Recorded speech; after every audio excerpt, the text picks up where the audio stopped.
Magandang araw o gabi man, mahal nating Pilipinas. Ang ating tatalakayin ngayon, mga kaibigan, ay patungkol po dito sa ating West Philippine Sea. Sa territorial dispute po, dahil po ang ating bansang Pilipinas ay nagsasagawa ng multilateral maritime cooperation activity sa West Philippine Sea. And of course, katuwang po diyan ang ating mga kaalyadong bansa like Japan, Australia, and United States of America.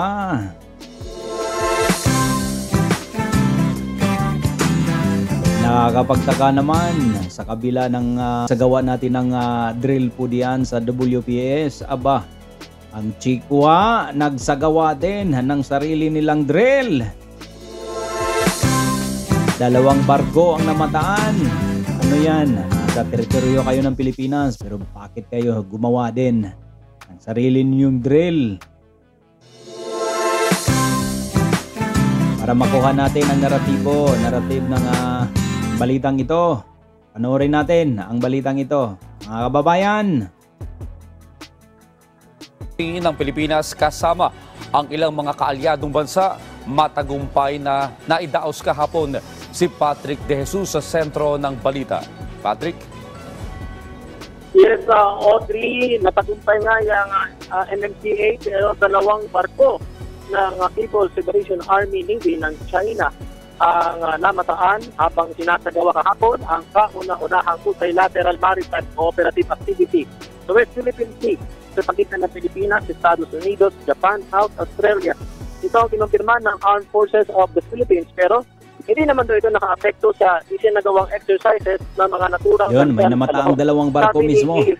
Mga Chikwa, yan po sa WPS habang nagsasagawa ng drill ang ating sandatahang lakas, pangdagat sa West Philippine Sea. We were able to achieve all the objectives that we have set forth, including the anti-submarine warfare exercise that we conducted. Ngayon, while they were doing the exercise, we noticed the presence of two PLA Navy nakita yung ships, dalawang barko ng in the Chinese distance. Navy. Pero wala naman pong ginawa itong mga Navy ships na ito para i-block or hadlangan yung ginagawa nating mga exercises. So tuloy-tuloy naman, naging successful. So, fortunately, wala naman silang ginawa ding hindi maganda or hindi kanais-nais. No untoward naman Sumahok sa MMCA ang nangyari mga barko po ng diyan sa Philippine Navy, WPS. US Navy, Royal Australian Navy at Japan Maritime Self-Defense Forces kung saan iba't ibang exercises ang ginawa. Kabilang nga dyan ang anti-submarine warfare drill. Sa panig ng Pilipinas, ang mga assets na kasama sa aktibidad ay BRP Gregorio del Pilar, BRP Antonio Luna, BRP Valentin Diaz at Augusta Westland Helicopters. Ayon naman kay Pangulong Ferdinand R. Marcos Jr., mapapabuti ang interoperability sa tulong ng aktibidad. Sa kabila naman ito, ginagawaan niya ng pamahalaan ng lahat. Kabilang na ang mga dialogo para pahupain ng misyon sa WPS. So we are trying everything. We still continue to talk at the ministerial level, at the sub-ministerial level, at the people-to-people level. Lahat ng maaari natin gawin, ginagawa natin para kausap ang Chinese leadership, ang Beijing, makausap sila na natin masyadong initin pa. So pag-usap tayo ng mabuti para walang pagdaan, walang kanon, walang pagdadaanon, hindi na mapalik sa ito.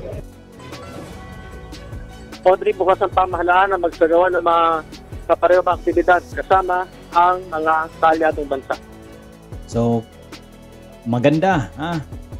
Very successful ang ating pagsasagawa nga po diyan ng drill sa WPS kasama ang ating mga kaalyadong bansa like Australia, Japan, and the United States of America. So, ang maganda, walang any untoward incident na nangyari habang ginagawa po ang drill.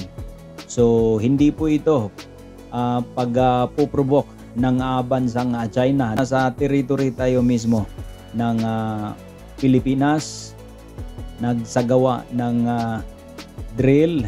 So walang dapat provocation. Walang provocation na nangyayari. Dahil area po natin to, EEZ, as per UNCLOS, at 200 nautical mile sakop ng ating karagatan po ito.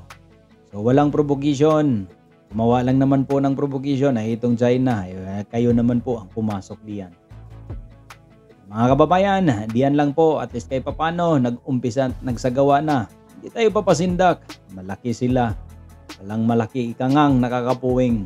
Mabuhay ang Pilipinas, mabuhay ang Pilipino, ating mga bayaning OFWs around the globe.